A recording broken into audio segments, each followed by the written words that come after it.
ಜೋರಾಗ್ತಾ ಇದೆ ಕೇಂದ್ರ ಮತ್ತು ರಾಜ್ಯ ಸರ್ಕಾರದ ನಡುವಿನ ಫೈಟ್. ಅನುದಾನ ವಿಚಾರದಲ್ಲಿ ಕೇಂದ್ರದ ಜೊತೆ ರಾಜ್ಯ ಸರ್ಕಾರದ ಗುದ್ದಾಟ ಮುಂದುವರೆದಿದೆ. ಕೇಂದ್ರದ ವಿರುದ್ಧ ವಿಧಾನಸಭೆಯಲ್ಲಿ 2 ನಿರ್ಣಯ ಅಂಗೀಕರಿಸಲಾಗಿದೆ.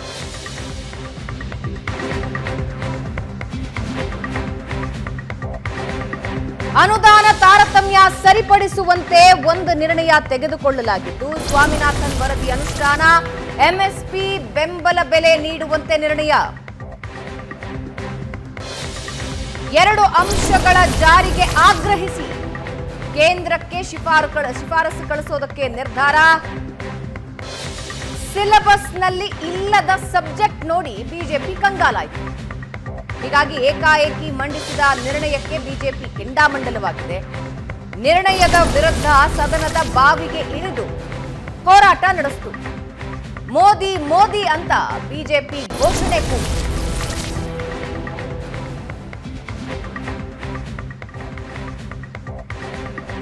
ಈಗ ಸದನದಲ್ಲೂ ನಿರ್ಣಯ ಮಂಡನೆ ಜೊತೆಗೆ ಪಂಜಾಬ್ ರೈತರ ಪರ ನಿರ್ಣಯ ಪಾಸ್.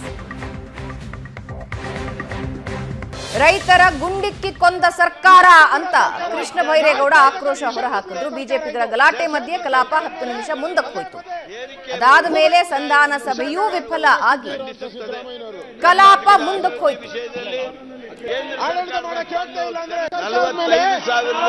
ನಾನು ಬೆಳಗ್ಗೆ ವಿಷ ತುಂಬಿಕೊಂಡಿದ್ದಾರೆ. ಸರ್ಕಾರ ವಿಷ ತುಂಬಿರೋ ಸರ್ಕಾರ, ವಿಷ ತುಂಬಿರೋ ಸರ್ಕಾರ ಇದು.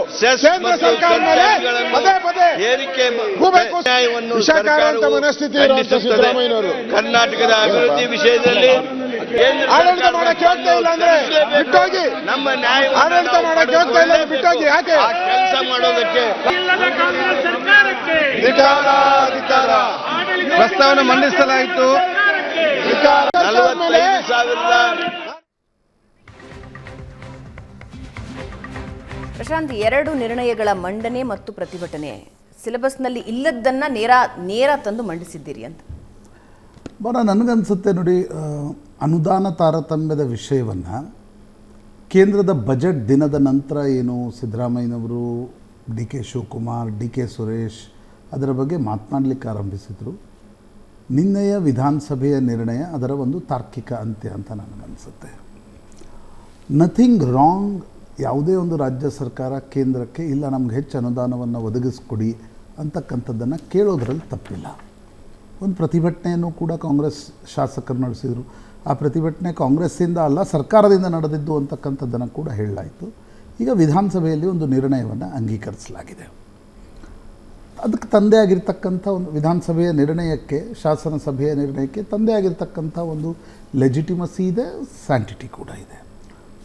ನೀವು ಕಳೆದ 10 ವರ್ಷಗಳಲ್ಲಿ 11 ವರ್ಷಗಳಲ್ಲಿ ಸಿದ್ದರಾಮಯ್ಯ ಸರ್ಕಾರದ ಅವಧಿಯಲ್ಲಿ ಸಿದ್ದರಾಮಯ್ಯನವರು ಪದೇ ಪದೇ ಈ ಪೊಲಿಟಿಕಲ್ ನರೇಟಿವನ್ನು ಫಿಕ್ಸ್ ಮಾಡ್ತಕ್ಕಂಥ ಪ್ರಯತ್ನವನ್ನು ಮಾಡ್ತಾರೆ.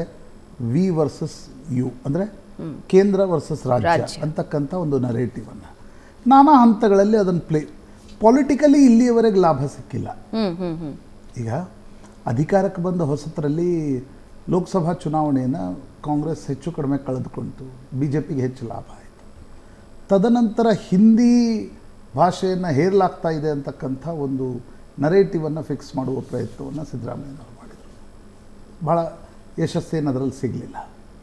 ನಂತರ ನಿಮ್ಗೆ ನೆನಪಿದರೆ 2018 ಚುನಾವಣೆಗೆ ಮುಂಚೆ ಲಿಂಗಾಯತರು, ವೀರಶೈವರು ಪ್ರತ್ಯೇಕ ಧರ್ಮ ಅಂತಕ್ಕಂಥದ್ದೊಂದು ನಿರ್ಣಯವನ್ನು ಅಂಗೀಕರಿಸಿ ಕೇಂದ್ರ ಅದನ್ನು ಪಾಸ್ ಮಾಡಬೇಕು ಅಂತಕ್ಕಂಥ ಒಂದು ನರೇಟಿವನ್ನು ಬಿಲ್ಡ್ ಮಾಡಿ ಪೊಲಿಟಿಕಲ್ ಡಿವಿಡೆಂಡ್ ತೆಗೆದುಕೊಳ್ಳುವ ಪ್ರಯತ್ನವನ್ನು ಮಾಡಿದರು. ಅದು ಬ್ಯಾಕ್ ಫೈರ್ ಆಯಿತು.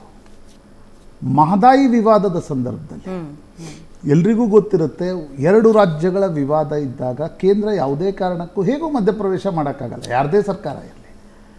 ಸಿದ್ದರಾಮಯ್ಯನವರು ಏನು ಹೇಳಿದರು, ಕರ್ನಾಟಕ ದೊಡ್ಡ ರಾಜ್ಯ, ಗೋವಾ ಸಣ್ಣ ರಾಜ್ಯ, ಗೋವಾ ಮಹದಾಯಿಯನ್ನು ವಿರೋಧಿಸ್ತಾ ಇದೆ ಅನ್ನುವ ಕಾರಣಕ್ಕೋಸ್ಕರ ಕೇಂದ್ರ ಮಧ್ಯಪ್ರವೇಶಿಸಿ ಗೋವಾವನ್ನು ಮನವೊಲಿಸಬೇಕು ಅಂತಕ್ಕಂಥ ಒಕ್ಕೂಟ ವ್ಯವಸ್ಥೆಯಲ್ಲಿ ಅದನ್ನು ಮಾಡಲಿಕ್ಕೆ ಸಾಧ್ಯ ಇಲ್ಲ ಅಂತ ಗೊತ್ತಿತ್ತು. ಆದರೆ ಅದನ್ನು ಆ ವಿಷಯವನ್ನು ಪ್ರಸ್ತಾಪಿಸಿದರು.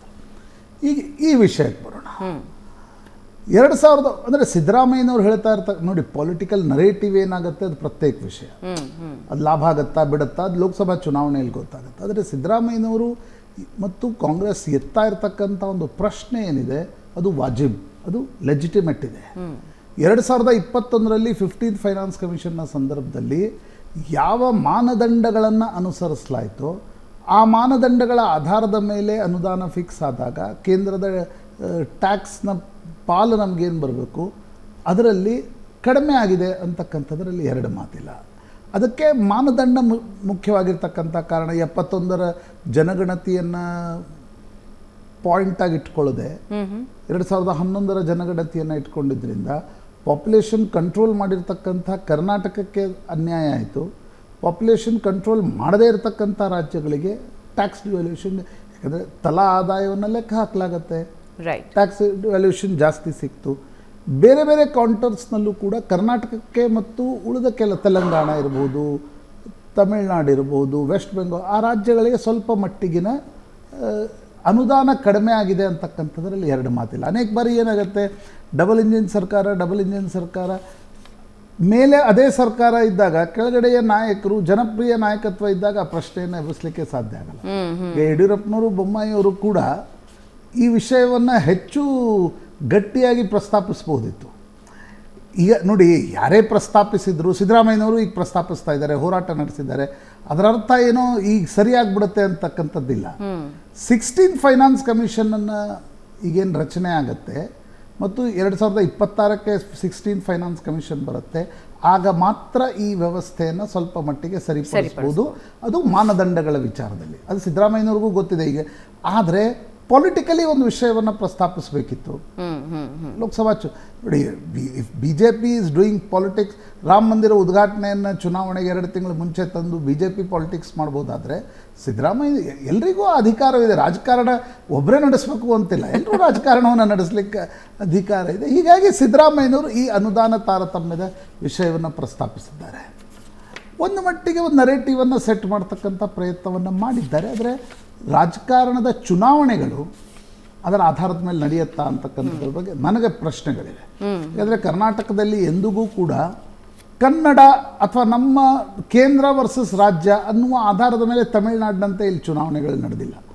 ಇಲ್ಲಗೇ ನೀವು ಎಷ್ಟೇ ಏನೇನೋ ಮಾಡಿ ಕೊನೆಗೆ ಜಾತಿಯ ಚುನಾವಣೆಗಳೇ ಕರ್ನಾಟಕದಲ್ಲಿ ಹೆಚ್ಚು ಕಡಿಮೆ ನಡೀತವೆ. ಹೀಗಾಗಿ ಇದು ಎಷ್ಟರ ಮಟ್ಟಿಗೆ ಲಾಭ ಆಗುತ್ತೆ ಅಂತಕ್ಕಂಥದ್ದು ಒಂದು ಪ್ರಶ್ನೆ. ಆದರೆ 16th ಫೈನಾನ್ಸ್ ಕಮಿಷನ್ನ ಸಂದರ್ಭದಲ್ಲಿ ಕರ್ನಾಟಕದ ಈ ವಿರೋಧ ಏನಿದೆ ಇದು ನಿಶ್ಚಿತವಾಗಿ ಗಣನೆಗೆ ತೆಗೆದುಕೊಳ್ಳಬೇಕಾಗತ್ತೆ ಅಂತಕ್ಕಂಥದ್ದು ಸ್ಪಷ್ಟ. ಅಷ್ಟರ ಮಟ್ಟಿಗೆ ಕಾಂಗ್ರೆಸ್ನ ಪ್ರತಿಭಟನೆ ಮತ್ತು ಕಾಂಗ್ರೆಸ್ ಸರ್ಕಾರ ಮಾಡಿರ್ತಕ್ಕಂಥ ಏನು ವಿಧಾನಸಭೆಯ ನಿರ್ಣಯ ಇದೆ ಅದು ತನ್ನದೇ ಆಗಿರ್ತಕ್ಕಂಥ ಲಾಭವನ್ನು ಕರ್ನಾಟಕಕ್ಕೆ ತರಬಹುದು ಅಂತ ನನಗನ್ಸುತ್ತೆ ವಿಸಾವೇ 16th ಫೈನಾನ್ಸ್ ಕಮಿಷನ್. ಎರಡನೇದು MSP. That is purely A political ನಿರ್ಣಯ. ಯಾಕಂದರೆ MSP ಸ್ವಾಮಿನಾಥನ್ ವರದಿಯ ಪ್ರಕಾರ MSPಯನ್ನು ತರಬೇಕು ಅಂತಕ್ಕಂಥದ್ದನ್ನು ಎಲ್ಲ ರಾಜಕೀಯ ಪಕ್ಷಗಳು ಪ್ರಣಾಳಿಕೆಯಲ್ಲಿ ಹೇಳ್ತವೆ. ಆದರೆ ಸರ್ಕಾರ ಬಂದ ನಂತರ ಅವ್ರಿಗೆ ಅರ್ಥ ಆಗುತ್ತೆ ಇಷ್ಟೊಂದು ಪ್ರಮಾಣದ ಹಣವನ್ನು ಒದಗಿಸ್ಲಿಕ್ಕೆ ಸಾಧ್ಯ ಆಗೋಲ್ಲ. ಮತ್ತು ಈ ಮಿನಿಮಮ್ ಸಪೋರ್ಟ್ ಪ್ರೈಸ್ ಏನಿದೆ ಇದನ್ನು ಲೀಗಲೈಸ್ ಮಾಡ್ತಕ್ಕಂಥದ್ದನ್ನು ರೈತ ಸಂಘಟನೆಗಳು ಕೇಳ್ತಾ ಇವೆ. ಬಟ್ ಸರ್ಕಾರಗಳಿಗೆ ಅನಿಸ್ತಾ ಇದೆ ಅಷ್ಟೊಂದು ಪ್ರಮಾಣದ ಹಣವನ್ನು ಎಲ್ಲಿ ತರೋದು. ಮತ್ತು ಈ MSP ಒಂದೇ ಕೃಷಿ ಕ್ಷೇತ್ರದ ಉದ್ಧಾರಕ್ಕೆ ಮಾನದಂಡ ಅಂತಕ್ಕಂಥದ್ದೇನು ಇದೆ ಅದು ಅನೇಕ ಸರ್ಕಾರಗಳಿಗೆ ಅದು ಪ್ರಾಕ್ಟಿಕಲಿ ಇಟ್ ಈಸ್ ಇಂಪಾಸಿಬಲ್ ಅಂತ ಅನಿಸುತ್ತೆ. ಹೀಗಾಗಿ ಈಗ ಕಾಂಗ್ರೆಸ್ ಸರ್ಕಾರ ಕೂಡ ಇವತ್ತು MSP ಕಾಂಗ್ರೆಸ್ನ ನಿರ್ಣಯ ಇದೆ. 2011ರಲ್ಲಿ ಇತ್ತಲ್ವಾ, ಇತ್ತು. ಸ್ವಾಮಿನಾಥನ್ ಆಯೋಗದ ವರದಿ ಬಂದಿತ್ತು. ಅವರೇನು ಹೇಳ್ತಾ ಇದ್ರು, CO2+50 ಕೊಡಿ ಅಂತಕ್ಕಂಥದ್ದನ್ನು ಹೇಳ್ತಾರೆ. ಯಾರು? ಸ್ವಾಮಿನಾಥನ್ ಆಯೋಗದ ವರದಿಯಲ್ಲಿ. ಕಾಂಗ್ರೆಸ್ ಸರ್ಕಾರ ಕೂಡ ಹಣ ಒದಗಿಸ್ಬೋದಿತ್ತು. UPA 2ಗೆ ಹಣ ಹೊಂದಿಸ್ಲಿಕ್ಕೆ ಸಾಧ್ಯ ಆಗಲಿಲ್ಲ. ಆ ಬಿಲ್ಲನ್ನು ಕೂಡ ಸಪೋರ್ಟ್ ಮಾಡಲಿಲ್ಲ. ಹೀಗಿರುವಾಗ ಈಗ ಪೊಲಿಟಿಕಲ್ ರೀಸನ್ಸ್ಗೋಸ್ಕರ ರೈತರು ಪ್ರತಿಭಟನೆ ನಡೆಸ್ತಕ್ಕಂಥ ಸಂದರ್ಭದಲ್ಲಿ ಸ್ವಾಮಿನಾಥನ್ ಆಯೋಗದ ವರದಿಯ ಸಂಪೂರ್ಣ ಜಾರಿ ಅಂತಕ್ಕಂಥದ್ದನ್ನು ವಿಧಾನಸಭೆಯ ನಿರ್ಣಯದ ಮೂಲಕ ಹೇಳುವ ಪ್ರಯತ್ನವನ್ನು ಮಾಡಲಾಗಿದೆ. ಸ್ವಾಭಾವಿಕವಾಗಿ ಕೇಂದ್ರದ ವಿರುದ್ಧ ಇದ್ದಾಗ BJP ನಾಯಕರು ಅದಕ್ಕೆ ಬೆಂಬಲವನ್ನು ಕೊಡಲ್ಲ ಅಂತಕ್ಕಂಥದ್ದು ಸ್ಪಷ್ಟ. ಹೀಗಾಗಿ BJP ನಾಯಕರು ಇವತ್ತು ಪ್ರತಿಭಟನೆಯನ್ನು ಕೂಡ ಹಮ್ಮಿಕೊಂಡಿದ್ದಾರೆ. ಏಕಪಕ್ಷೀಯವಾಗಿ ಹೇಗೆ ನಿರ್ಣಯವನ್ನು ತೆಗೆದುಕೊಳ್ಳಾಯಿತು ಅಂತಕ್ಕಂಥದ್ದು. ಸ್ವಾಮಿನಾಥನ್ಗೆ ಸಂಬಂಧಪಟ್ಟಿರ್ತಕ್ಕಂಥ ರಾಜ್ಯ ವಿಧಾನಸಭೆಯ ನಿರ್ಣಯ ಏನಿದೆ ಅದೊಂದು ರೀತಿಯಾಗಿರ್ತಕ್ಕಂಥ ಔಪಚಾರಿಕ ನಿರ್ಣಯ. ಆದರೆ ಅನುದಾನ ತಾರತಮ್ಯದ ಬಗ್ಗೆ ತೆಗೆದುಕೊಂಡಿರ್ತಕ್ಕಂಥ ನಿರ್ಣಯದಿಂದ 16 ಫೈನಾನ್ಸ್ ಕಮಿಷನ್ ತನ್ನ ವರದಿಯನ್ನು ನೀಡ್ತಕ್ಕಂಥ ಸಂದರ್ಭದಲ್ಲಿ ಕರ್ನಾಟಕ ಮತ್ತು ಇತರ ದಕ್ಷಿಣದ ರಾಜ್ಯಗಳು ಎತ್ತಾ ಇರತಕ್ಕಂಥ ಪ್ರಶ್ನೆ ಏನಿದೆ ಅದು ಸ್ವಲ್ಪ ಮಟ್ಟಿಗೆ ಕನ್ಸಿಡ್ರೇಷನ್ ಆಗುತ್ತೆ ಅಂತ ನನಗನ್ಸುತ್ತೆ. ನೀವು ಪ್ರಶ್ನೆನೇ ಎತ್ತಲಿಲ್ಲ ಅಂತಂದರೆ ಹೌದು, ಅನೇಕ ಬಾರಿ ಏನಾಗುತ್ತೆ, ಇದನ್ನು ಭಾಳ ವಿಸ್ತೃತವಾಗಿ ಲಾಸ್ಟ್ ಟೈಮ್ ಕೂಡ ನಾವು ಚರ್ಚೆ ಮಾಡಿದ್ವಿ. ಅನುದಾನ ತಾರತಮ್ಯ ಯಾಕಾಗುತ್ತೆ ಅಂತಂದರೆ ಪಾಪ್ಯುಲೇಷನ್ ಕಂಟ್ರೋಲ್ ಮಾಡಿದ ರಾಜ್ಯಗಳಿಗೆ ಇದು ನುಕ್ಸಾನ್ ಆಗ್ತದೆ, ಉತ್ತರದ ರಾಜ್ಯಗಳು ಅದನ್ನು ಮಾಡಲಿಲ್ಲ, ಅವ್ರಿಗೆ ಲಾಭ ಆಗ್ತದೆ ಅಂತ. ಹೌದು, ಹೆಚ್ಚು ಹಣ ಅವ್ರಿಗೆ ಸಿಗ್ತಾ ಇದೆ. ಸಹಜ ನೋಡಿ, ಒಂದು ಹೇಳ ಭಾರತದ ಯಾವುದೇ ರಾಜ್ಯಕ್ಕೆ ಹಣವನ್ನು ಕೊಟ್ಟು ಆ ರಾಜ್ಯವನ್ನು ಅಭಿವೃದ್ಧಿ ಆಗ್ತಕ್ಕಂಥದ್ರ ಬಗ್ಗೆ ಯಾರದೇ ಎರಡು ಪ್ರಶ್ನೆಗಳಿಲ್ಲ. ಉತ್ತರ ಪ್ರದೇಶ ಅಭಿವೃದ್ಧಿ ಆಗಬೇಕು, ಬಿಹಾರ ಅಭಿವೃದ್ಧಿ ಆಗಬೇಕು. ಉತ್ತರ ಪ್ರದೇಶ ಬಿಹಾರ ಅಭಿವೃದ್ಧಿ ಆದರೆ ಮೈಗ್ರೇಷನ್ ಸ್ಟಾಪ್ ಆಗುತ್ತೆ. ಈ ಮಹಾನಗರಗಳ ಮೇಲಿನ ಒತ್ತಡ ಏನಿದೆ ಅದು ಉತ್ತರದ ರಾಜ್ಯಗಳಲ್ಲಿ ಜಾಸ್ತಿ ಸಿಗುತ್ತೆ. ಉತ್ತರದ ರಾಜ್ಯಗಳಲ್ಲಿ ಭೂಮಿ ಇದೆ, ಆದರೆ ಉದ್ಯೋಗದ ಅವಕಾಶಗಳಿಲ್ಲ. ಅಲ್ಲಿ ಉದ್ಯೋಗದ ಅವಕಾಶಗಳು ಸೃಷ್ಟಿಯಾಗಬೇಕು, ಮೂಲಭೂತ ಸೌಕರ್ಯ ಅಲ್ಲಿ ಸೃಷ್ಟಿಯಾಗಬೇಕು, ಅಲ್ಲಿ ಹಣ. ಈಗ ನೀವು ಕರ್ನಾಟಕದ ಯಾವುದೇ ಜಿಲ್ಲಾ ಕೇಂದ್ರವನ್ನು ತೆಗೆದುಕೊಂಡು ನೋಡಿದರೂ, ಯು ಪಿ ಬಿಹಾರದ ಜಿಲ್ಲಾ ಕೇಂದ್ರವನ್ನು ತೆಗೆದುಕೊಂಡು ನೋಡಿದರೂ ನಿಮಗೆ ಮೂಲಭೂತ ಸೌಕರ್ಯದಲ್ಲೇ ಅಜಗಜಾಂತರ ವ್ಯತ್ಯಾಸ ಬರುತ್ತೆ. ಆದರೆ ಅದರ ಅರ್ಥ ನಮಗೆ ಬರಬೇಕಾಗಿರ್ತಕ್ಕಂಥ ಪಾಲು ಬರಬಾರ್ದು ಅಂತಕ್ಕಂಥದ್ದು. ಅಂದರೆ ನಮಗೆ ಕಡಿಮೆ ಮಾಡಿ ಅಲ್ಲಿ ಜಾಸ್ತಿ ಕೊಡಿ ಅಂತಕ್ಕಂಥದ್ದಲ್ಲ. ನಮಗೆ ಬರಬೇಕಾಗಿರ್ತಕ್ಕಂಥ ಪಾಲು ನಮಗೆ ಬರಬೇಕು, ಅವ್ರಿಗೆ ಹೋಗಬೇಕಾಗಿರ್ತಕ್ಕಂಥ ಪಾಲು ಅಲ್ಲಿ ಹೋಗಬೇಕು. ಅಲ್ಲಿ ಬರೀ ಕರ್ನಾಟಕಕ್ಕೆ ಯಾಕೆ ಇದು ಕಡಿಮೆ ಆಯಿತು, ಯಾವ ಮಾನದಂಡ? ಈ ಕರ್ನಾಟಕ ಎತ್ತಾ ಇರ್ತಕ್ಕಂಥ ಪ್ರಶ್ನೆ ಏನಿದೆ, ಇದಕ್ಕೆ ಫೈನಾನ್ಸ್ ಕಮಿಷನ್ ನೆಕ್ಸ್ಟ್ ಟೈಮ್ 16ನೇ ಫೈನಾನ್ಸ್ ಕಮಿಷನ್ ರಚನೆ ಆಗ್ತಕ್ಕಂಥ ಸಂದರ್ಭದಲ್ಲಿ ಇದನ್ನು ಗಣನೆಗೆ ತೆಗೆದುಕೊಳ್ಬೇಕಾಗತ್ತೆ. ಈ ಮಾನದಂಡಗಳಿಂದ ದಕ್ಷಿಣದ ರಾಜ್ಯಗಳಿಗೆ ಅನ್ಯಾಯ ಆಗೋದಾದರೆ ಆ ಮಾನದಂಡಗಳನ್ನು ಸ್ವಲ್ಪ, ಈಗ ನೋಡಿ, ಟ್ಯಾಕ್ಸ್ ಡಿವ್ಯಾಲ್ಯೂಯೇಷನ್ ಅಂದರೆ ಏನು, ನಿಮಗೆ 10% ಕೇಳ್ತಾ ಇದ್ದೇನೆ ಕರ್ನಾಟಕ ಸರ್ಕಾರ. ಈಗ ಯು ಪಿಗೆ 16% ಸಿಗುತ್ತೆ, ಅಷ್ಟು ಹಣವನ್ನು ನಾವೇನು ಕೇಳ್ತೀವಿ ಇಲ್ಲ. ನಮಗೆ ಲಾಸ್ಟ್ ಟೈಮ್ ಎಷ್ಟು ಬರ್ತಾಯಿತ್ತು, 4.6 4.7 ಅಷ್ಟು ಡಿವ್ಯಾಲ್ಯೂಯೇಷನ್ ಟ್ಯಾಕ್ಸ್ ನಮ್ಗೆ ಬರಲಿ ಅಂತಕ್ಕಂಥದ್ದನ್ನು ಕರ್ನಾಟಕ ಕೇಳ್ತಾ ಇದೆ. ಆ ಮಟ್ಟಕ್ಕೆ ವಿಧಾನಸಭೆಯ ನಿರ್ಣಯ ನನಗನ್ಸುತ್ತೆ. ಬರೀ ಪ್ರತಿಭಟನೆ ಮಾಡಿ ಅದನ್ನು ತಾರ್ಕಿಕ ಅಂತ್ಯ, ಅದಕ್ಕೊಂದು ಲಾಜಿಕಲ್ ಎಂಡ್ ಬೇಕಾಗುತ್ತೆ. ದಟ್ ಲಾಜಿಕಲ್ ಎಂಡ್ ಈಸ್ ವಿಧಾನಸಭೆಯ ನಿರ್ಣಯ. ನ್ಯಾಚುರಲಿ ಸಿದ್ದರಾಮಯ್ಯನವರು ಇದನ್ನು ಪೊಲಿಟಿಕಲ್ ಡಿವಿಡೆಂಡ್ ಆಗಿ ಬಳಸ್ತಾರೆ. BJPಯ ನ್ಯಾಷನಲಿಸಮ್ ವರ್ಸಸ್ ಅವ್ರದ್ದೊಂದು ಸಣ್ಣ ರೀತಿಯ ರಾಷ್ಟ್ರೀಯ ಪಕ್ಷದಲ್ಲಿ ಇಟ್ಕೊಂಡು ಒಂದು ಪ್ರಾದೇಶಿಕತಾವಾದವನ್ನು ಮಂಡಿಸ್ತಾರೆ. ಅದಕ್ಕೆ ಎಷ್ಟರ ಮಟ್ಟಿಗೆ ಜನ ಬೆಂಬಲ ಕೊಡ್ತಾರೆ ಅನ್ನೋದು ಚುನಾವಣೆಯಲ್ಲಿ ಗೊತ್ತಾಗುತ್ತೆ. ಅಶ್ವಿನಿ ಪುನೀತ್ ರಾಜ್ಕುಮಾರ್ಗೆ ರಾಜ್ಯಸಭೆ ಟಿಕೆಟ್ ನೀಡೋದಕ್ಕೆ ಬಿಜೆಪಿ ಮುಂದಾಗಿದೆ. ರಾಜ್ಯ ಬಿಜೆಪಿಯಿಂದ ಅಶ್ವಿನಿ ಪುನೀತ್ಗೆ ಟಿಕೆಟ್ ನೀಡುವ ಪ್ರಸ್ತಾಪ ಆಗಿತ್ತು. ರಾಜ್ಯ ಬಿಜೆಪಿಯ ಪ್ರಸ್ತಾಪಕ್ಕೆ ಹೈಕಮಾಂಡ್ ಓಕೆ ಅಂತ ಕೂಡ ಹೇಳಿತ್ತು. ಕರ್ನಾಟಕದಿಂದ ಒಬಿಸಿ ವರ್ಗಕ್ಕೆ ರಾಜ್ಯಸಭಾ ಸ್ಥಾನ ಅಂತ ಹೈಕಮಾಂಡ್ ಹೇಳಿತ್ತು. ಅಭ್ಯರ್ಥಿಯ ಹೆಸರು ಶಿಫಾರಸ್ ಮಾಡಿ ಅಂತ ಹೈಕಮಾಂಡ್ ಸೂಚನೆ ಕೊಟ್ಟಿತ್ತು. ಆಗ ಅಶ್ವಿನಿ ಪುನೀತ್ ರಾಜ್ಕುಮಾರ್ ಹೆಸರು ಪ್ರಸ್ತಾಪ ಮಾಡಿತ್ತು ರಾಜ್ಯ ಬಿಜೆಪಿ. ಲೋಕಸಭಾ ಚುನಾವಣೆ ದೃಷ್ಟಿಯಲ್ಲಿಟ್ಟುಕೊಂಡು ಅಶ್ವಿನಿ ಹೆಸರು ಪ್ರಸ್ತಾಪ ಮಾಡಿತ್ತು. ಆಗ ಅಶ್ವಿನಿ ಪುನೀತ್ ರಾಜ್ಕುಮಾರ್ ಒಂದು ಒಳ್ಳೆ ಆಯ್ಕೆ ಅಂತ ಹೈಕಮಾಂಡ್ ಕೂಡ ಹೇಳಿತ್ತು.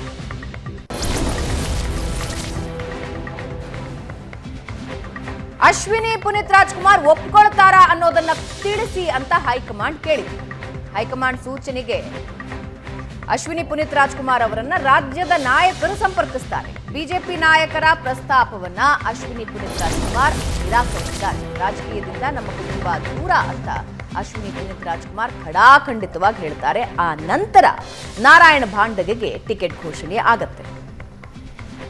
ಪ್ರಶಾಂತ್, ಪುನೀತ್ ರಾಜ್ಕುಮಾರ್ ಅವರು ಇದ್ದಷ್ಟು ಕಾಲ ಸ್ವತಃ ಶಿವರಾಜ್ ಕುಮಾರ್ ಅವರ ಪತ್ನಿ ಗೀತಾ ಶಿವರಾಜ್ ಕುಮಾರ್ ಅವರು ಅಖಾಡಕ್ಕೆ ಇಳಿದಿದ್ರು ಕೂಡ ಪುನೀತ್ ರಾಜ್ಕುಮಾರ್ ಆ ಡಿಸ್ಟೆನ್ಸ್ ಅನ್ನ ಕಾಯ್ದುಕೊಂಡಿದ್ರು. ರಾಜಕೀಯದಿಂದ ನಾನು ದೂರ, ಪ್ರಚಾರಕ್ಕೂ ನಾನು ಬರೋದಿಲ್ಲ ಅಂತ. ಈಗ ಅಶ್ವಿನಿ ಪುನೀತ್ ರಾಜ್ಕುಮಾರ್ ಕೂಡ ಅದೇ ಹಾದಿಯಲ್ಲಿ ಸಾಗಿದ್ದಾರೆ. ನೋಡಿ, ರಾಜ್ಯ ಬಿಜೆಪಿಗೆ ಒಂದು ರಾಜ್ಯಸಭಾ ಸ್ಥಾನ ಸಿಗುತ್ತೆ ಅನ್ನೋದು ಗೊತ್ತಾದ ಮೇಲೆ ಅನೇಕ ಬೇರೆ ಬೇರೆ ಪ್ರಯತ್ನವನ್ನು ಮಾಡ್ತಾಯಿದ್ರು. ಆದರೆ ಬಿಜೆಪಿ ಹೈಕಮಾಂಡ್ ಹೇಳ್ತು, ಒಕ್ಕಲಿಗ ವಿರೋಧ ಪಕ್ಷದ ನಾಯಕ ಮತ್ತು ಲಿಂಗಾಯತ ಬಿಜೆಪಿ ರಾಜ್ಯಾಧ್ಯಕ್ಷ ಇರುವಾಗ better to give it for backward communities ಅಂತಕ್ಕಂಥ ಒಂದು ಮಾತನ್ನು ಹೈಕಮಾಂಡ್ ಹೇಳಿದ ಮೇಲೆ ರಾಜ್ಯ ಬಿ ಜೆ ಪಿ ನಾಯಕರು, ಈಗ ಮೊದಲು ಈಶ್ವರಪ್ಪನವ್ರ ಹೆಸರು ಹೋಯಿತು, ಈಶ್ವರಪ್ಪನವ್ರು ಬೇಡ ಅಂತಾಯಿತು. ನಂತರ ಈಡಿಗ ಸಮುದಾಯಕ್ಕೆ ಪ್ರಾತಿನಿಧ್ಯವನ್ನು ಕೊಟ್ಟರೆ ಒಳ್ಳೆಯದು, ಯಾಕಂದರೆ ಈಡಿಗ ಸಮುದಾಯ 3-4 ಜಿಲ್ಲೆಗಳಲ್ಲಿದೆ, ಈಡಿಗ ಸಮುದಾಯಕ್ಕೆ ಕೊಡಬೇಕು ಅಂತಕ್ಕಂಥದ್ದಾದಮೇಲೆ ಮೊದಲು ಹೆಸರು ಹೊಳೆದಿದ್ದೆ ಅಶ್ವಿನಿ ಪುನೀತ್ ರಾಜ್ಕುಮಾರ್ ಅವರು. BJP ಹೈಕಮಾಂಡ್ಗೂ ಕೂಡ ಅಶ್ವಿನಿ ಪುನೀತ್ ಅವರು ಒಪ್ಕೊಳ್ತಾ ಇದ್ದರೆ ನಮ್ಮದೇನು ಅಭ್ಯಂತರ ಇಲ್ಲ, ನೀವು ಅವ್ರನ್ನ ಕೇಳಿ ನೋಡಿ ಅಂತ ಹೇಳಿದಾಗ ರಾಜ್ಯ BJP ನಾಯಕರು ಹೋಗಿ ಅಶ್ವಿನಿ ಪುನೀತ್ ರಾಜ್ಕುಮಾರ್ ಅವರನ್ನು ಕೇಳಿದರು. ರಾಜ್ಯಸಭೆ ಚುನಾವಣೆಗಳಿವೆ, ನಾವು ನಿಮ್ಮನ್ನು BJP ಅಭ್ಯರ್ಥಿ ಮಾಡ್ತೀವಿ, ಪಾರ್ಲಿಮೆಂಟಿಗೆ ಕಳಿಸ್ತೀವಿ, ನಮ್ಮ ಅಭ್ಯರ್ಥಿ ಆಗಿ ಅಂತಕ್ಕಂಥದ್ದನ್ನು ತುಂಬ ನಯವಾಗಿ, ಅಂದರೆ ಅವರು ಇಲ್ಲ ನಾನು ಯೋಚನೆ ಮಾಡಿ ಹೇಳ್ತೀನಿ ಅಂಥೇಳಿ ನಂತರ ಯಾರದೋ ಕಡೆಯಿಂದ ಹೇಳಿಸಿದ್ರು ಅನ್ನೋದನ್ನು BJP ನಾಯಕರು ಹೇಳಿದರು. ಅಶ್ವಿನಿ ಪುನೀತ್ ರಾಜ್ಕುಮಾರ್ ಒಂದು ಕೆಟಗರಿಕಲಿ ಒಂದು ಮೆಸೇಜನ್ನು ಕೊಟ್ಟಿದ್ದಾರೆ, ನಮಗೆ ರಾಜಕಾರಣ, ನಾವು ರಾಜಕಾರಣಕ್ಕೆ ಬರೋರಲ್ಲ ಅಂತಕ್ಕಂಥದ್ದನ್ನು. ಡಾಕ್ಟರ್ ರಾಜ್ಕುಮಾರ್ ಅವರಿಗೆ ಈ ರೀತಿ ಅನೇಕ ಒತ್ತಡಗಳಿದ್ವು. ನೋಡಿ, ನೀವು ಆಗಿನ ಕಾಲದಲ್ಲಿ ನೋಡಿ, MG ರಾಮಚಂದ್ರನ್ ತಮಿಳುನಾಡಿನ ಪ್ರಖ್ಯಾತ ನಟ, ಪಾಲಿಟಿಕ್ಸಿಗೆ ಬಂದರು. ಅದಕ್ಕಿಂತ ಮುಂಚೆ ಕರುಣಾನಿಧಿ ಸ್ಕ್ರೀನ್ ಪ್ಲೇ ರೈಟರ್ ಇದ್ರು, ಹೌದು, ಸ್ಕ್ರೀನ್ ಪ್ಲೇ ರೈಟರ್ ಇದ್ರು, ಅವರು ರಾಜಕಾರಣದಲ್ಲೇ ಇದ್ದರು. ನಂತರ ಆಂಧ್ರದಲ್ಲಿ 83ರಲ್ಲಿ NTR ಪಾಲಿಟಿಕ್ಸಿಗೆ ಬಂದರು, ಮುಖ್ಯಮಂತ್ರಿ ಆದರು. MG ರಾಮಚಂದ್ರನ್ ಬಂದರು, ಮುಖ್ಯಮಂತ್ರಿ ಆದರು. ಸಹಜವಾಗಿ ಕರ್ನಾಟಕದಲ್ಲಿ ಆ ರೀತಿಯ ದಂತಕಥೆ, ಸಿನಿಮಾದಲ್ಲಿ ಸಿನಿಮಾ ಅಂದರೆ ಬಹುಶಃ ಕರ್ನಾಟಕದ ಜನಮಾನಸದಲ್ಲಿ ಜಾತಿಯನ್ನು ಮೀರಿ ಪ್ರೀತಿಸಿದ ಕೆಲವು ವ್ಯಕ್ತಿಗಳಲ್ಲಿ ಯಾರಿದ್ದಾರೆ ಅವರಲ್ಲಿ ಡಾಕ್ಟರ್ ರಾಜ್ಕುಮಾರ್ ಬರ್ತಾರೆ. ಆ ಕ್ರೇಜ್ ಡಾಕ್ಟರ್ ರಾಜ್ಕುಮಾರ್ ಬಗ್ಗೆ ಆಗೈತು. ಅದನ್ನು ಸುಲಭವಾಗಿ ಇಲ್ಲಿ ಪಾಲಿಟಿಕ್ಸಿಗೆ ಬಳಸ್ಕೊಳ್ಬೋದಿತ್ತು ಡಾಕ್ಟರ್ ರಾಜ್ಕುಮಾರ್. ಅನೇಕರು ಹೇಳ್ತಾರೆ ಕರ್ನಾಟಕದಲ್ಲಿ ನಡೆಯಲ್ಲ, ಸಿನಿಮಾ ಕರ್ನಾಟಕದಲ್ಲಿ ನಡೆಯಲ್ಲ ಅಂತ. ಡಾಕ್ಟರ್ ರಾಜ್ಕುಮಾರ್ ಮನಸ್ಸು ಮಾಡಿದರೆ ಏನಾಗ್ತಿತ್ತು ಅಂತ ನಮ್ಗೆ ಗೊತ್ತಿಲ್ಲ. ಇಂದಿರಾ ಗಾಂಧಿ ಅವರ ವಿರುದ್ಧ ಸೆಣಸಾಡೋದಕ್ಕೆ ಅವ್ರು ಪ್ರಯತ್ನ ಪಟ್ಟಿದ್ರು, ಅವರನ್ನ ಇಳಿಸಬೇಕು ಅಂತ ಪ್ರಯತ್ನ ಆಗಿತ್ತು. ಇಂದಿರಾ ಗಾಂಧಿ ಚಿಕ್ಕಮಗಳೂರಿಗೆ ಬಂದಾಗ ಅವ್ರ ವಿರುದ್ಧ ಡಾಕ್ಟರ್ ರಾಜ್ಕುಮಾರ್ ನಿಲ್ಲಬೇಕು ಅಂತಕ್ಕಂಥ ಒಂದು ಪ್ರಯತ್ನವೂ ಕೂಡ ನಡೆದಿತ್ತು. ಡಾಕ್ಟರ್ ರಾಜ್ಕುಮಾರ್ ಇಲ್ಲ ಅಂದರು. ಬಟ್ ಅದಕ್ಕಿಂತ ಮುಂಚೆ ಗೋಕಾಕ್ ಚಳುವಳಿಯ ನಂತರ ಅವರು ಉತ್ತರ ಕರ್ನಾಟಕದಾದ್ಯಂತ ಪ್ರವಾಸ ಮಾಡಿ ಬಂದ ನಂತರ ಡಾಕ್ಟರ್ ರಾಜ್ಕುಮಾರ್ ಅವರ ಹ್ಯೂಜ್ ಪಾಪ್ಯುಲಾರಿಟಿ ಇತ್ತು. ಚುನಾವಣೆಗೆ ನಿಂತಿದ್ರೆ ಒಂದು ನನಗನ್ಸುತ್ತೆ ಕರ್ನಾಟಕದಲ್ಲಿ ಬಿಡಿ, ಈಗ JDS ಪ್ರಾದೇಶಿಕ ಪಕ್ಷ ಇದೆ, ಆದರೆ ಅದಕ್ಕೊಂದು ಜಾತಿಯ ಟಿಂಟ್ ಇದೆ. ಕರ್ನಾಟಕದಲ್ಲಿ ಯಾರಾದರೂ ಪ್ರಾದೇಶಿಕ ಪಕ್ಷ ಕಟ್ಟಿ ಅದನ್ನು ಅಧಿಕಾರಕ್ಕೆ ತರುವಲ್ಲಿ ಯಶಸ್ವಿಯಾಗಬಹುದು ಅಂತಕ್ಕಂಥ ಹೆಸರಿದ್ದರೆ ಅದು ಡಾಕ್ಟರ್ ರಾಜ್ಕುಮಾರ್ದವ್ರದ್ದು ಮಾತ್ರ ಇತ್ತು. ಆದರೆ ಅಣ್ಣವ್ರು ಒಪ್ಪಲಿಲ್ಲ.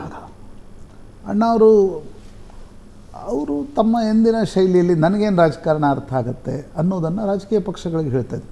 ಅದರರ್ಥ ಅವರು ರಾಜಕೀಯ ವ್ಯಕ್ತಿಗಳ ಜೊತೆ ಸಂಬಂಧ ಇರಲಿಲ್ವ, ಇತ್ತು. ಬಂಗಾರಪ್ಪ ಅವರ ಬೀಗರಾಗಿದ್ದರು, ಗೀತಾ ಶಿವರಾಜ್ಕುಮಾರ್ ಸೊಸೆಯನ್ನು ತೆಗೆದುಕೊಂಡು ಬಂದರು. ಈ ರೀತಿ ಸಂಬಂಧಗಳು, ವೇದಿಕೆ ಹಂಚಿಕೊಳ್ಳೋದು ಅದು ಬೇರೆ. ಆದರೆ ಎಂದೂ ಕೂಡ ಡಾಕ್ಟರ್ ರಾಜ್ಕುಮಾರ್ ರಾಜಕೀಯಕ್ಕೆ ಬರುವ ಪ್ರಸ್ತಾವನೆಯನ್ನು ಸ್ಪಷ್ಟವಾಗಿ ತಿರಸ್ಕರಿಸಿದರು. ಪುನೀತ್ ಅದನ್ನೇ ಪಾಲಿಸ್ಕೊಂಡು ಬಂದಿದ್ದರು. ಸ್ವತಃ ಗೀತಾ ಶಿವರಾಜ್ಕುಮಾರ್ ಚುನಾವಣೆಗೆ ನಿಂತ, ಅನೇಕರು ಹೇಳ್ತಾರೆ ಗೀತಾ ಶಿವರಾಜ್ಕುಮಾರ್ ಆಗಿದ್ದಲ್ಲಿ ಪೊಲಿಟಿಕ್ಸಿಗೆ ಬಂದಿಲ್ಲ ಅಂತ. ನೋಡಿ, Geetha Shivarajkumar is the daughter of Bangarappa. ನಾನು ರಾಜ್ಕುಮಾರ್ ಅವರ ಸೊಸೆ ಅಂತ ಶಿವಮೊಗ್ಗದಲ್ಲಿ ಓಟ್ ಕೇಳಿದ್ದನ್ನು ನಾನು ನೋಡಿಲ್ಲ. ಅವರ ಕುಟುಂಬದ ಅನಿವಾರ್ಯ ಪರಿಸ್ಥಿತಿಯಲ್ಲಿ ಕುಮಾರ್ ಬಂಗಾರಪ್ಪಗೂ ಮಧು ಬಂಗಾರಪ್ಪಗೂ ಒಂದು ಫೈಟ್ ನಡೆದಾಗ ಅವರ ಕುಟುಂಬದ ಒಟ್ಟಾರೆ ಸಮೀಕರಣಗಳ ಅರ್ಥದಲ್ಲಿ ಗೀತಾ ಶಿವರಾಜ್ಕುಮಾರ್ ಹೋಗಿ ಶಿವಮೊಗ್ಗದಲ್ಲಿ ಚುನಾವಣೆ ನಿಂತಿದ್ದವರು. ಆದರೆ ಅವರು ಬಂಗಾರಪ್ಪನವರ ಪುತ್ರಿಯಾಗಿ ಚುನಾವಣೆಗೆ ನಿಂತರು. ಅದರಲ್ಲಿ ಎಲ್ಲೂ ಕೂಡ ಡಾಕ್ಟರ್ ರಾಜ್ಕುಮಾರ್ ಅವರ ಫ್ಯಾಮಿಲಿ ಏನಿದೆ ಅದು ಹೋಗಿ ಪ್ರಚಾರ ಮಾಡಿದ್ದು, ಪ್ರೊಆಕ್ಟಿವ್ ಆಗಿ ಏನೋ ಒಂದು ರೋಲನ್ನು ನಿಭಾಯಿಸಿದ್ದನ್ನು ನಾವು ನೋಡಲಿಲ್ಲ. ಅದಕ್ಕೆ ತಕ್ಕಂತೆ ಅಶ್ವಿನಿ ಪುನೀತ್ ರಾಜ್ಕುಮಾರ್ ಕೂಡ ನನಗೆ ಈ ಪಾಲಿಟಿಕ್ಸ್ ಬೇಡ, ನಮ್ಮ ಕುಟುಂಬ ರಾಜಕಾರಣದಿಂದ ದೂರ ಇದೆ ಅಂತಕ್ಕಂಥದ್ದನ್ನು ತುಂಬ ನಯವಾಗಿ ರಾಷ್ಟ್ರೀಯ ಪಕ್ಷಕ್ಕೆ ಅರ್ಥ ಮಾಡಿಸಿದ್ದಾರೆ.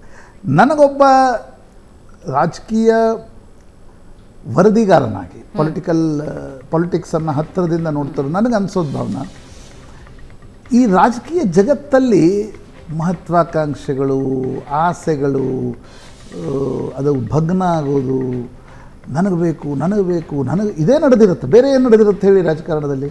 ನನಗದು ಬೇಕು, ನನಗಿದು ಬೇಕು, ನನಗದು. ಈ ಕಡಿಮೆ ನನಗೆ ತೋಟಗಾರಿಕೆ ಇಲಾಖೆ ಬೇಡ, ನನಗೆ PWD ಬೇಕು, ನನ್ನ ಮಕ್ಕಳಿಗೂ ಬೇಕು. ಅಲ್ಲ, ನನಗೆ PWD ಬೇಡ, ನನಗೆ DCM ಬೇಕು, ನನಗೆ DCM ಬೇಡ, ನನಗೆ ಮುಖ್ಯಮಂತ್ರಿ ಬೇಕು. ಸಹಜ, ನಾನು ತಪ್ಪನ್ನಲ್ಲ. ಆದರೆ ಕೆಲವು ವ್ಯಕ್ತಿಗಳು ಅಧಿಕಾರ ಮನೆ ಬಾಗಿಲಿಗೆ ಬಂದಾಗ ಅದನ್ನು ನಾನು ತಿರಸ್ಕಾರ ಅಲ್ಲಲ್ಲ, ಅದನ್ನು ಪಕ್ಕಕ್ಕೆ ಸರಿಸುವ ಧೈರ್ಯವನ್ನು ತೋರ್ತಾರೆ ಮತ್ತು ಆ ರೀತಿಯಾಗಿರ್ತಕ್ಕಂಥ ಒಂದು ಇಚ್ಛಾಶಕ್ತಿಯನ್ನು ಪ್ರಕಟಿಸ್ತಾರೆ. ಅದಕ್ಕೆ ಇಚ್ಛಾಶಕ್ತಿ ಸರಿಯಾದ ಶಬ್ದ ಅಲ್ಲ ಅಂತ ಅನಿಸುತ್ತೆ. ಆ ರೀತಿಯಾಗಿರ್ತಕ್ಕಂಥ ನನಗಿದೆ ಬೇಡಪ್ಪ ನಾನು ಹೋಗಲ್ಲ ಅನ್ನೋ ಅಂಥವ್ರಿಗೊಂದು ಸೆಲ್ಯೂಟ್ ಹೇಳಬೇಕು ಯಾವಾಗ ಯಾಕಂದರೆ ನಾನು ಈ ರಾಜಕೀಯ ದಿನಾವೂ ನೋಡ್ತೀವಿ, ದಿನ ಬರ್ತಾರೆ ಟಿಕೆಟ್ ನಾನು ಹಂಗೆ ಕೆಲಸ ಮಾಡಿದ್ದೀನಿ, ನಾನು ಹಿಂಗೆ ಕೆಲಸ ಮಾಡಿದ್ದೀನಿ, ನನ್ನ ಬಳಿ ಇಷ್ಟು ಓಟ್ ಅಲ್ಲ. ರಾಜಕೀಯದ ದಾಹ ಮುಗಿಯೋದಿಲ್ಲ ಪ್ರಶಾಂತ್. ಒಂದು ಸಲ ಒಬ್ಬರು ಇದು ಸರಿಯಾದ ಆದ್ರೆ ಮುಗಿಯೋದಿಲ್ಲ. ನನಗಾದ ಮೇಲೆ ನನ್ನ ಮಗನಿಗೆ, ಮಗಳಿಗೆ, ಸೊಸೆಗೆ, ಅಳಿಯನಿಗೆ, ಅದಾದ ಮೇಲೆ ಮೊಮ್ಮಕ್ಕಳಿಗೆ, ಮೊಮ್ಮಕ್ಕಳ ಮಕ್ಕಳಿಗೆ. ಹಾಗಾಗಿ ಅಂಥ ಸಂದರ್ಭದಲ್ಲಿ ಅಶ್ವಿನಿ ಪುನೀತ್ ಅವರ ಒಂದು ಅವ್ರು ಯಾವುದೇ ನಿರ್ಧಾರವನ್ನು ತೆಗೆದುಕೊಳ್ಳಿಕ್ಕೆ ಸ್ವತಂತ್ರ, she is A independent woman. ಆದರೆ ಈ ರೀತಿ ಅಧಿಕಾರ ಬಂದಾಗ ಅದನ್ನು ಪಕ್ಕಕ್ಕೆ ಸರಿಸ್ತಕ್ಕಂಥ ಒಂದು ಧೈರ್ಯವನ್ನು ತೋರೋದೇನಿದೆ ಅಲ್ವಾ.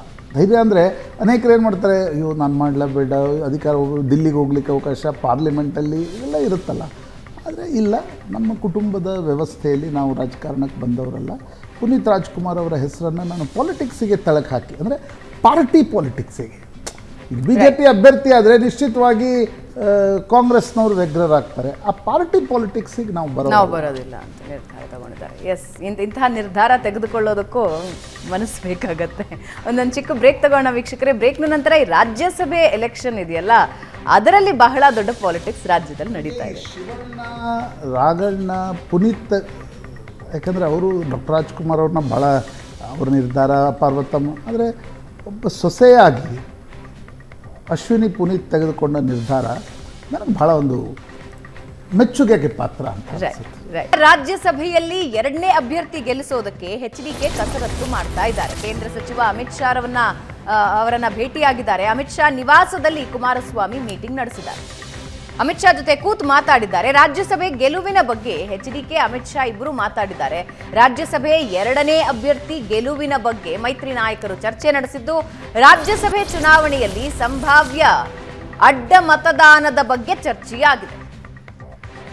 ಪಕ್ಷೇತರ ಶಾಸಕರ ಮತ ಪಡೆಯುವ ಬಗ್ಗೆಯೂ ಇಬ್ಬರ ನಡುವೆ ಚರ್ಚೆಯಾಗಿದೆ. ರಾಜ್ಯಸಭೆ ಮೈತ್ರಿ ಬಗ್ಗೆಯಷ್ಟೇ ಎಚ್ಡಿಕೆ, ಅಮಿತ್ ಶಾ ಮಾತುಕತೆ ನಡೆಸಿದ್ದಾರೆ.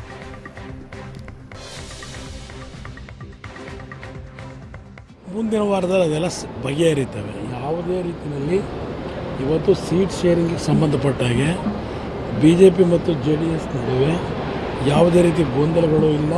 28ಕ್ಕೆ 28 ಸ್ಥಾನ ಗೆಲ್ಲಬೇಕು.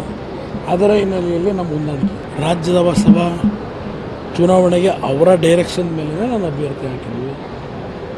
ನೋಡೋಣ, ನಾನು ಆತ್ಮಸಾಕ್ಷಿಯ ಮತವನ್ನು ಮನವಿ ಮಾಡ್ತಾ ಇದ್ದೇನೆ ಕಾಂಗ್ರೆಸ್ ಸ್ನೇಹಿತರಿಗೂ. ಅದು ಯಾವ ರೀತಿಯಲ್ಲಿ ವರ್ಕೌಟ್ ಆಗುತ್ತೆ ನೋಡೋಣ. ನಮಗಿರ್ತಕ್ಕಂಥದ್ದು 28ಕ್ಕೆ 28 ಗೆಲ್ಲಬೇಕು. ನನಗೆ ಮಂಡ್ಯದಲ್ಲಿ ಯಾರು ನಿಲ್ತಾರೆ, ಹಾಸನದಲ್ಲಿ ಯಾರು ನಿಲ್ತಾರೆ, ಮತ್ತಿನೆಲ್ಲ ಯಾರು ನಿಲ್ತಾರೆ, ಅದು ಯಾವುದೂ ನನ್ನ ಮುಂದೆ ಇಲ್ಲ. ಮತ್ತೆ ಡೆಲ್ಲಿಗೆ ಹೋಗ್ತಾರೆ ಸರ್ ಸೀಟ್ ಶೇರಿಂಗ್ ವಿಚಾರ? ಅವಶ್ಯಕತೆ ಬಿದ್ದರೂ ಹೋಗ್ತಾರೆ. ಮುಂದಿನ ವಾರ ಆಗುತ್ತಾ ಅಂತ ಇವತ್ತು, ಯಾಕಂದ್ರೆ ಎಚ್ಡಿಕೆ ಅವರು ಅಮಿತ್ ಶಾ ಭೇಟಿ ಆಗ್ತಾ ಇದ್ದಾರೆ. ಇಲ್ಲ, ಅದ್ರ ಬಗ್ಗೆ ನನಗೆ ಯಾವುದೇ ರೀತಿ ಮಾಹಿತಿ ಇಲ್ಲ. ಆದರೆ ನಾನು ಬಹುಶಃ ಮೊದಲ ವಾರದಲ್ಲಿ ನಾನು ಕೂಡ ದೆಹಲಿಗೆ ಭೇಟಿಯನ್ನು ನೀಡ್ತಾ ಇದ್ದೇನೆ. ಫೆಬ್ರವರಿ ಎಂಡ್ ಅಥವಾ ಮಾರ್ಚ್ ಫಸ್ಟ್ ವೀಕಲ್ಲಿ ನಾನು ಕೂಡ ದೆಹಲಿಗೆ ಹೋಗ್ತೇನೆ. ನೋಡಿ, ಇವತ್ತು ಏನು ಚರ್ಚೆ ಮಾಡ್ತೇವೆ ನನಗಂತೂ ಮಾಹಿತಿ ಇಲ್ಲ. ಮನೆ ಕುಮಾರಸ್ವಾಮಿ ಅವರು, ಆದರೆ ಒಂದಂತೂ ಸತ್ಯ, ಭಾರತೀಯ ಜನತಾ ಪಾರ್ಟಿ ಮತ್ತು JDS ಪಕ್ಷ ಸೀಟಿನ ವಿಚಾರದಲ್ಲಿ ಯಾವುದೇ ರೀತಿ ಗೊಂದಲ ಇಲ್ಲ. ನಾನು ಹೇಳೋದಕ್ಕೆ ಕಾರಣ ಇದೆ. ಯಾವುದೇ ರೀತಿ ಗೊಂದಲ ಆಗ್ತಕ್ಕಂಥ ಪ್ರಶ್ನೆ ಉದ್ಭವ ಆಗೋದಿಲ್ಲ. ನಮ್ಮೆಲ್ಲರ ಗುರಿ ಮಾನ್ಯ ಮಾಜಿ ಪ್ರಧಾನಮಂತ್ರಿಗಳು ದೇವೇಗೌಡಜಿ ಅವರಿರ್ಬೋದು, HD ಕುಮಾರಸ್ವಾಮಿ ಅವರಿರ್ಬೋದು, ಭಾರತೀಯ ಜನತಾ ಪಾರ್ಟಿ ಇರ್ಬೋದು, JDS ಎಲ್ಲರ ಗುರಿ ಒಂದೇ ಇರತಕ್ಕಂಥದ್ದು.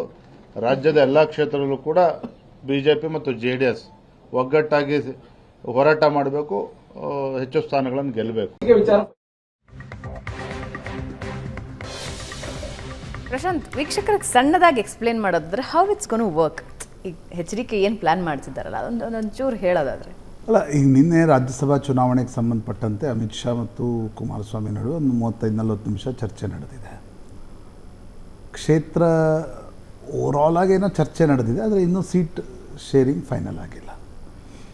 ರಾಜ್ಯಸಭೆಯಲ್ಲಿ ಕ್ಯಾಂಡಿಡೇಟ್ ಹಾಕುವ ನಿರ್ಣಯವನ್ನು ರಾಜ್ಯ BJPಯವರು ಮಾಡಿರಲಿಲ್ಲ. ಒಂದು ಸೀಟ್ ಇದೆ, ನಾವು ಒಂದು ಕ್ಯಾಂಡಿಡೇಟ್ ಹಾಕ್ತೀವಿ ಅನ್ನೋದು ಒಂದು ಕ್ಯಾಂಡಿಡೇಟ್ ಆಯಿತು. ಮುಂದುವರೆದು ಯೋಚನೆನೂ ಮಾಡಿರಲಿಲ್ಲ. ಇಲ್ಲಾಂದರೆ ಎರಡನೇ ಕ್ಯಾಂಡಿಡೇಟ್ ಹಾಕಬೇಕು ಅನ್ನೋದು ಆಲೋಚನೆಯೂ ಕೂಡ ಇರಲಿಲ್ಲ. ಹೌದು.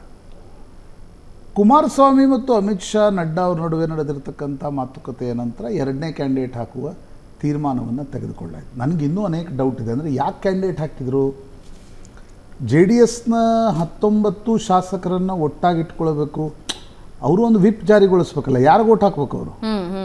ಕಾಂಗ್ರೆಸ್ಗೇನು ಅವ್ರು ಓಟ್ ಬೇಕಾಗಿಲ್ಲ, ಬಿಜೆಪಿಯ ಫಸ್ಟ್ ಕ್ಯಾಂಡಿಡೇಟ್ ಗೆಲ್ಲಿಕ್ಕೂ ಓಟ್ ಬೇಕಾಗಿಲ್ಲ. ಆ 19 ಶಾಸಕರನ್ನು ಒಟ್ಟಾಗಿರಿಸ್ಕೊಳ್ಬೇಕು ಅನ್ನುವ ಕಾರಣಕ್ಕೂ, ಇಲ್ಲವಾದಲ್ಲಿ ಯಾರೋ ಅಬ್ಸೆಂಟ್ ಆದರು ಅಂದರೆ ಅವ್ರಿಗೂ ಒಂದು ಓಟ್ ಹಾಕುವ ಚಾನ್ಸ್ ಸಿಗಬೇಕಲ್ಲ.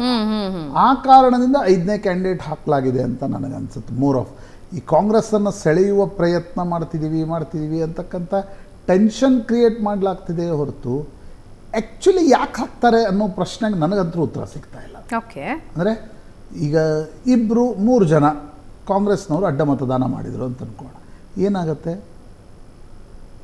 ಡಿಸ್ಕ್ವಾಲಿಫೈ ಆಗ್ತಾರೆ.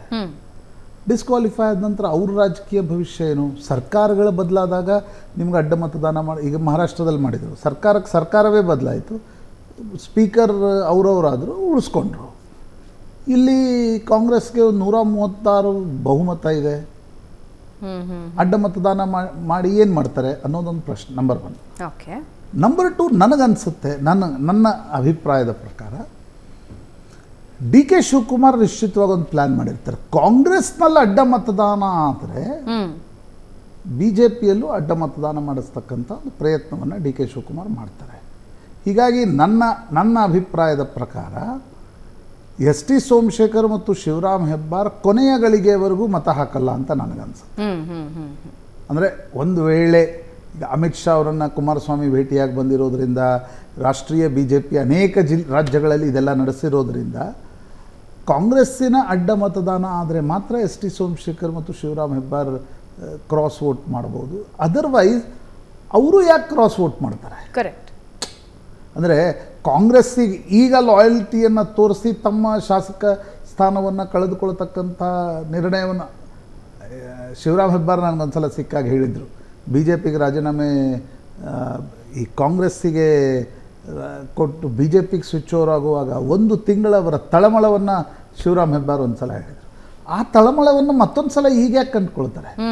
ಕಾಂಗ್ರೆಸ್ಗೆ ಹೋಗೋದಿದ್ರೆ ರಾಜೀನಾಮೆ, ಅದು ಮತ್ತು ನನಗನ್ಸುತ್ತೆ ಇಬ್ಬರೂ ಕೂಡ ಲೋಕಸಭಾ ಚುನಾವಣೆಯ ಜೊತೆಗೆ ವಿಧಾನಸಭಾ ಚುನಾವಣೆಯನ್ನು ಅವರು ಬಯಸಲ್ಲ. ಕರೆಕ್ಟ್. ಒಂದು ವೇಳೆ ಹೋಗೋರಿದ್ರು ಕೂಡ, ಯಾಕಂದರೆ ಲೋಕಸಭೆ ವಿಧಾನಸಭೆ ಜೊತೆಗಾದರೆ ಅವರಿಬ್ಬರಿಗೂ ನಷ್ಟ ಆಗುತ್ತೆ, ನಷ್ಟ ಆಗುವ ಸಾಧ್ಯತೆಗಳಿರ್ತವೆ, ಗೆದ್ದು ಬರತಕ್ಕಂಥದ್ದು ಗ್ಯಾರಂಟಿ ಏನು ಅಂತಕ್ಕಂಥದ್ದು. ಹೀಗಾಗಿ more of B J P ಮತ್ತು ಬಿ ಜೆ ಪಿಯ ಹೆಚ್ಚುವರಿ ಮತಗಳು, ಜೆ ಡಿ ಎಸ್ನ ಹೆಚ್ಚುವರಿ ಮತಗಳನ್ನು ಒಟ್ಟಾಗಿ ತೋರಿಸೋದು ಹೇಗೆ, ಸಾಧ್ಯ ಆದಲ್ಲಿ ಪಕ್ಷೇತರರ ಮತಗಳನ್ನು ಸೆಳಿಬಹುದಾ ಅಂತಕ್ಕಂಥ ಪ್ರಯತ್ನವನ್ನು ಕುಪೇಂದ್ರ ರೆಡ್ಡಿ ಮತ್ತು ಕುಮಾರಸ್ವಾಮಿ ಮಾಡ್ತಿದ್ದಾರೆ ಅಂತ ಅನಿಸುತ್ತೆ. ನಂಗೆ ಗೊತ್ತಿಲ್ಲ, ಈಗ ಪಾಲಿಟಿಕ್ಸ್ನಲ್ಲಿ ನೋಡಿ, ನಾವು ಏನು ಅಂದ್ಕೊಳ್ತೀವಿ ಅದೇ ಆಗತ್ತೆ ಅಂತಕ್ಕಂಥದ್ದಿಲ್ಲ. ಅನೇಕ ಬಾರಿ ಅಚ್ಚರಿಯ ರೀತಿಯಲ್ಲಿ ಏನೋ ನಡೆದು ಹೋಗುತ್ತೆ, ನಾನು ನಡೆಯಲ್ಲ ಅಂತ ಹೇಳಲ್ಲ, ಬಟ್ ಅದರ ಸಂಕೇತಗಳು ಸಿಗ್ತಾ ಇಲ್ಲ. ಇನ್ನೂ ಗ್ರಾಮ್ಯ ಭಾಷೆಯಲ್ಲಿ ಬರೋದಾದರೆ ಅದರ ವಾಸನೆ ಇನ್ನೂ ಬರ್ತಾ ಇಲ್ಲ. ಅಂದರೆ ಈ ರೀತಿಯ ಚಟುವಟಿಕೆಗಳು ನಡೆದಾಗ ಅದರ ವಾಸನೆ ಬರುತ್ತೆ, ಪತ್ರಕರ್ತರಿಗೂ ಬರುತ್ತೆ, ಬೇರೆ ರಾಜಕಾರಣಿಗಳಿಗೂ, ಇನ್ನೂ ಅದು ಬರ್ತಾ ಇಲ್ಲ. ಹೀಗಾಗಿ ಈ at this point of time ನನಗನ್ಸುತ್ತೆ ಜೆ ಡಿ ಎಸ್ ಮತ್ತು ಬಿ ಜೆ ಪಿಯ ಹೆಚ್ಚುವರಿ ಮತಗಳೇನಿವೆ ಅವುಗಳನ್ನು ಒಟ್ಟಾಗಿಟ್ಕೊಳ್ತಕ್ಕಂಥ ಪ್ರಯತ್ನ ಈ 5ನೇ ಅಭ್ಯರ್ಥಿಯ ಹಾಕೋದ್ರಿಂದ ಮಾಡಲಾಗತ್ತೆ ಅಂತ ಅನಿಸುತ್ತೆ. ಅದರ್ವೈಸ್ ಕಾಂಗ್ರೆಸ್ ಭಾಳ ಸುಲಭವಾಗಿ 3 ಸೀಟ್ಗಳನ್ನು, ಬಿ ಜೆ ಪಿ 1 ಸೀಟನ್ನು ಗೆಲ್ಲೋದು ನಿಶ್ಚಿತ. 5ನೇ ಅಭ್ಯರ್ಥಿ 41 ಓಟ್ ತೆಗೆದುಕೊಳ್ತಾರೆ, ಗೆಲ್ಲಬೇಕಾದ್ರೆ ಇನ್ನೂ 4 ಓಟ್ಗಳು ಬೇಕು. 3 ಪಕ್ಷೇತರರು ಹಾಕಿದ್ರು ಒಬ್ಬ ಕಾಂಗ್ರೆಸ್ನವನು ಅಡ್ಡ ಮತದಾನ ಮಾಡಬೇಕು. ಯಾಕೆ ಅಡ್ಡ ಮತದಾನ ಮಾಡ್ತಾರೆ ಗೊತ್ತಿಲ್ಲ, ಲೇಮ್ಯಾನ್ ಆಗಿ ಅಥವಾ ನಾವು ಹಾಗೆ ಯೋಚನೆ ಮಾಡ್ತೀವೋ ಏನೋ. ಈಗ ಆತ್ಮ ಸಾಕ್ಷಿಯ ಮತದಾನ ಅಂತಕ್ಕಂಥದ್ದೆಲ್ಲ ನಡೆಯುತ್ತೆ. ಆ ಸ್ಥಿತಿಗಿನ್ನೂ ಕರ್ನಾಟಕದ ರಾಜಕಾರಣ ತಲುಪಿಲ್ಲ ಅನ್ನೋದು ನನ್ನ ಅಭಿಪ್ರಾಯ. ಈಗಷ್ಟೇ ಅಧಿಕಾರ ಬಂದಿದೆ, ಲೋಕಸಭಾ ಚುನಾವಣೆ ಇದೆ, ಕಾಂಗ್ರೆಸ್ಗೊಂದು ಮೆಜಾರಿಟಿ ಇದೆ. ಅಡ್ಡ ಮತದಾನ ಪಾಲಿಟಿಕ್ಸ್ನಲ್ಲಿ ಯಾವುದೇ ನಿರ್ಣಯವು ಎಮೋಷ್ನಲಿ ಆಗಲ್ಲ. There must be some future politics ಇರುತ್ತೆ, ಕ್ಯಾಲ್ಕುಲೇಷನ್ಸ್ ಇರುತ್ತೆ, ಬೇರೆ ಏನೇನು ಸಿಗುತ್ತೆ ಅಂತಕ್ಕಂಥದ್ದು ಕೂಡ ಇರುತ್ತೆ. ಆ ಕಾರಣದಿಂದ ನನಗನ್ಸುತ್ತೆ ಈಗ ಇನ್ನೂ ಅಡ್ಡ ಮತದಾನದ ರಾಜಕಾರಣಕ್ಕೆ ಕರ್ನಾಟಕದ ವಿಧಾನಸಭೆ ತಲುಪಿದೆ ಅಂತ ನನಗನ್ನಿಸ್ತಾ ಇಲ್ಲ. I am not convince. Yes, calculations ಇರುತ್ತೆ, ಆದರೆ 1+1 2ನೇ ಆಗಬೇಕು ಅಂತೇನಿರಲ್ಲ. ಇಲ್ಲ, ನಾನು ಅದನ್ನು ಹೇಳ್ತೇನೆ. ಅಂದರೆ ಕುಮಾರಸ್ವಾಮಿ ಅವ್ರ ಮನಸ್ಸಿನಲ್ಲಿರ್ಬೋದು, ಡಿ ಕೆ ಶಿವಕುಮಾರ್ 19ರಲ್ಲಿ 2-3 ಅಬ್ಸೆಂಟ್ ಮಾಡಿಸಿದ್ರು, ಲೋಕಸಭಾ ಚುನಾವಣೆಗೆ ಮುಂಚೆ ದೊಡ್ಡ ಸುದ್ದಿ ಆಗುತ್ತೆ. ರೈಟ್. ಅದನ್ನು ತಡೆಯುವ ದೃಷ್ಟಿಯಿಂದ ವಿಪ್ ಜಾರಿಗೊಳಿಸಿ 19 ಓಟ್ ಹಾಕಿಸಿ ಬಿ ಜೆ ಪಿಯ ಓಟ್ ಹಾಕಿಸ್ತಕ್ಕಂಥ ಪ್ರಯತ್ನ. ನಿನ್ನೆ ಕುಮಾರಸ್ವಾಮಿ ಅಮಿತ್ ಶಾ ಅವರ ಎದುರುಗಡೆ ಹೇಳಿದ್ದಾರೆ, ಎಸ್ ಟಿ ಸೋಮಶೇಖರ್ ಮತ್ತು ಶಿವರಾಮ್ ಹೆಬ್ಬಾರನ್ನು ರಾಜ್ಯ ಬಿ ಜೆ ಪಿಯಿಂದ ನಿಯಂತ್ರಣ ಮಾಡಲಿಕ್ಕೆ ಸಾಧ್ಯ ಆಗ್ತಾ ಇಲ್ಲ, ನೀವು ದಿಲ್ಲಿಯಿಂದ ಅವ್ರ ಜೊತೆ ಮಾತಾಡಿ ಅವರು ವೋಟ್ ಹಾಕುವಂತೆ ಸಹಾಯ ಮಾಡಿಸಿ ಅಂತಕ್ಕಂಥದ್ದನ್ನು ಕೂಡ ಕುಮಾರಸ್ವಾಮಿಯಲ್ಲಿ ಹೇಳಿದ್ದಾರೆ. Right right. ಮತ್ತು ಇನ್ನೊಂದು ವಿಷಯ ಕೂಡ ಹೇಳಿದ್ದಾರೆ, ಮಂಡ್ಯದ ಪ್ರಶ್ನೆ ಬಂದಾಗ ಸುಮಲತಾ ಬಗ್ಗೆ ಕೂಡ ಚರ್ಚೆ ಆಗಿದೆ, ಬಟ್ ಸೀಟ್ ಶೇರಿಂಗ್ ಫೈನಲ್ ಆಗಿದೆ. ಬಟ್ ಒಂದು ನಿನ್ನೆ ಸ್ಪಷ್ಟ ಆಗಿದೆ, ಕುಮಾರಸ್ವಾಮಿ ಅವರಿಗೆ ಮಂಡ್ಯವನ್ನು ಬಿ ಜೆ ಪಿಗೆ ಬಿಟ್ಟುಕೊಡುವ ಮನಸ್ಸು ಸುತಾರಾಮ್ ಇಲ್ಲ. ಅವರು ಮಂಡ್ಯಕ್ಕೋಸ್ಕರ ಪಟ್ಟು ಹಿಡಿತಾರೆ. ಬಿ ಜೆ ಪಿ ಮತ್ತು ಜೆ ಡಿ ಎಸ್ನ ಚರ್ಚೆಯ ಸಂದರ್ಭದಲ್ಲಿ ಇದು ನಿಶ್ಚಿತವಾಗಿ ಬರುತ್ತೆ. ಒಂದು ದೊಡ್ಡ ಫೈಟ್ ಅಂತೂ ಡೆಫಿನೆಟ್ಲಿ ಆಗುತ್ತೆ. ಉತ್ತರ ಪ್ರದೇಶ ಆದಮೇಲೆ ದೆಹಲಿಯಲ್ಲಿ INDIA ಮೈತ್ರಿ ಸಕ್ಸಸ್ ಆಗಿದೆ. ಲೋಕಸಭೆ ಚುನಾವಣೆಯಲ್ಲಿ ಕಾಂಗ್ರೆಸ್ ಆಪ್ ಮಹಾ ಮೈತ್ರಿ ಮಾಡಿಕೊಂಡಿದ್ದಾರೆ. ಪಂಜಾಬ್ ಹೊರತುಪಡಿಸಿ ಉಳಿದ ಕಡೆ ಆಮ್ ಆದ್ಮಿ ಮೈತ್ರಿ. ಇನ್ನು ದೆಹಲಿಯಲ್ಲಿ ಸೀಟ್ ಶೇರಿಂಗ್ ಹೇಗಿದೆ ಅಂದ್ರೆ ಕಾಂಗ್ರೆಸ್ಗೆ 3, ಆಪ್ಗೆ 4 ಸ್ಥಾನ. 2019 ಚುನಾವಣೆ ನೆನಪಿಸ್ಕೊಂಡ್ರೆ 7ಕ್ಕೆ 7 ಕ್ಷೇತ್ರದಲ್ಲೂ ಬಿಜೆಪಿ ಜಯ ಸಾಧಿಸಿತ್ತು. ಪ್ರಶಾಂತ್, ಅಂತೂ ಇಂತೂ ಅಂತಿಮ ಕ್ಷಣದಲ್ಲಿ ಇವಾಗ ಮೈತ್ರಿ ಮಾಡ್ಕೊಳ್ಳೋದಕ್ಕೆ ಎಲ್ಲರೂ ಉತ್ಸುಕರಾಗಿ ಮುಂದೆ ಬರ್ತಾ ಇದ್ದಾರೆ. ಅಲ್ಲ ನೋಡಿ, ಉತ್ಸುಕತೆಗಿಂತ political reality is very important ಮತ್ತು ಅನಿವಾರ್ಯತೆ. ಈಗ ಮಮತಾ ಕಾಂಗ್ರೆಸ್ನ ಅನಿವಾರ್ಯತೆ ಇರಲಿಲ್ಲ, ಆದರೆ ಅಖಿಲೇಶ್ ಉತ್ತರ ಪ್ರದೇಶದಲ್ಲಿ ಅನಿವಾರ್ಯತೆ ಇತ್ತು. ನಾನು ನಿನ್ನೆ ಮಾತಾಡಿದ್ದೆ ಅದರ ಬಗ್ಗೆ. 21 ವೋಟ್ ಶೇರ್ ಇಟ್ಕೊಂಡು ನೀವು ಚುನಾವಣೆಗಳನ್ನ ಗೆಲ್ಲಕ್ಕಾಗಲ್ಲ. ಕಾಂಗ್ರೆಸ್ನ 7% ಎಡಿಷನ್ ಆದರೆ ನೀವು ಒಂದು ಫೈಟಿಗೆ ಬರ್ತೀರಿ. ಸೇಮ್ ಇನ್ ಡೆಲ್ಲಿ, ಪಂಜಾಬ್ನಲ್ಲಿ ಆ ರಿಯಾಲಿಟಿ ಇಲ್ಲ. ಪಂಜಾಬ್ನಲ್ಲಿ ಏನಿದೆ, ಆಮ್ ಆದ್ಮಿ ಪಕ್ಷ ವರ್ಸಸ್ ಕಾಂಗ್ರೆಸ್ನ ಫೈಟೇ ನಡೆಯುತ್ತೆ. ಹೌದು, ಅಲ್ಲಿ ಆಮ್ ಆದ್ಮಿ ಪಕ್ಷ ಕಾಂಗ್ರೆಸ್ ಮೈತ್ರಿ ಮಾಡಿಕೊಂಡ್ರೆ ಅಕಾಲಿದಳ ಮತ್ತು ಬಿಜೆಪಿ ಇನ್ನಷ್ಟು ಒಳಗಡೆ ಬರ್ತದೆ. ಮೈತ್ರಿ ಆಗಲಿಲ್ಲ ಅಂತ ತಿಳ್ಕೊಳ್ಳಿ, ಆಗ ಅಕಾಲಿದಳ ಒಂದೇ ಒಳಗೆ ಬರುತ್ತೆ. ರೈಟ್. ಹೀಗಾಗಿ ದಿಲ್ಲಿಯಲ್ಲಿ ನೋಡಿ, ಕಳೆದ ಬಾರಿ 2019 ನೀವು ಲೋಕಸಭೆಯ ವೋಟ್ ಶೇರನ್ನು ತೆಗೆದುಕೊಂಡ್ರೆ Congress got 22%, BJP got 49-50%, Congress got 22%, Aam Aadmi Party got 18-19% of votes. ಅಂದರೆ ನೀವು ಫೈಟಿಗೆ ಬರಬೇಕಾದ್ರೆ ಬಿಜೆಪಿ 7 ಗೆತ್ತು, 2014ರಲ್ಲೂ ಗೆತ್ತು, 2019ರಲ್ಲೂ ಗೆತ್ತು. Inspite of losing corporation elections, Vidhana Sabha elections, ಲೋಕಸಭೆಯಲ್ಲಿ ದಿಲ್ಲಿಯಲ್ಲಿ ಬಿಜೆಪಿ ಗೆಲ್ತಾ ಇದೆ ಮೋದಿ ಕಾರಣದಿಂದ. ಹೀಗಾಗಿ 24ರಲ್ಲಿ ನೀವು 7ರಲ್ಲಿ ಏನಾದರೂ ಕಡಿಮೆ ಮಾಡಬೇಕು ಅಂತಾದರೂ ಆಮ್ ಆದ್ಮಿ ಪಕ್ಷ ಮತ್ತು ಕಾಂಗ್ರೆಸ್ ಒಟ್ಟಿಗೆ ಬಂದರೆ ಮಾತ್ರ ಆ ಪ್ರಯತ್ನ ಸಾಧ್ಯ ಆಗುತ್ತೆ.